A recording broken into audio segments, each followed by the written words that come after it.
অন্য ধর্মের মানুষের কোনো ধর্মীয় উৎসব উপলক্ষে কোনো খাবার যদি আপনাকে দেয়, সাধারণ খাবার, তাহলে সেটা খাওয়া আপনার জন্য জায়েজ। সাধারণ খাবার দিলে সেটা খাওয়া আপনার জন্য জায়েজ আছে।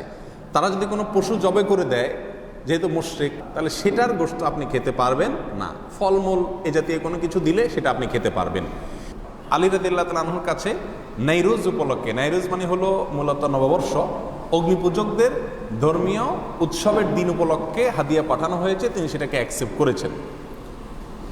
এরপরে আয়েশা রাদিয়াল্লাহু তাআলার কাছে এক মহিলা প্রশ্ন করেছেন যে, সেই মহিলা বলেছেন যে আমার ছোটবেলা দুগ্ধদান করিয়েছেন একজন অমুসলিম নারী, তিনি তার ধর্মীয় উৎসব উপলক্ষে আমাকে কিছু খাবার টাবার দিয়ে আমি খেতে পারবো কিনা।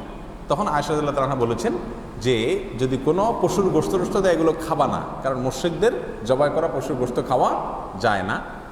আর যদি কোনো ফলমূল ইত্যাদি দেয়, গাছের কিছু দেয়, তাহলে সেটা অবশ্যই তুমি খেতে পারবে। তাহলে ধর্মীয় দিবস উপলক্ষে দিলেও সেটা সাধারণ খাবার হলে খাওয়া যাবে, কোনো অসুবিধা নেই। আবু বারজা রাদিয়াল্লাহু তাআলা আনহু, তার প্রতিবেশী অগ্নিপূজক ছিল, কিছু অগ্নিপূজক ছিলেন। তিনি তার পরিবারের লোকদেরকে বলতেন যে তাদের উৎসব উপলক্ষে যদি কোনো খাবার টাবার দেয় তোমরা খেতে পারো, যদি ফলমূল জাতীয় হয় অথবা এমন কিছু হয় যেটা গোশত জাতীয় না, বা গোশত তারা জবাই করেছে এমন কোনো পশুর গোশত যদি না হয়, তাহলে সেটা তোমরা খেতে পারো। কারণ সে পশু যে জবাই করে সেটা কার নামে জবাই করে? তাদের প্রতিমার নামে, দেবতার নামে তারা জবাই করে। তাদের নামে জবাই করা পশুর গোশত খাওয়া আমাদের জন্য কি হবে না? জায়েজ হবে না।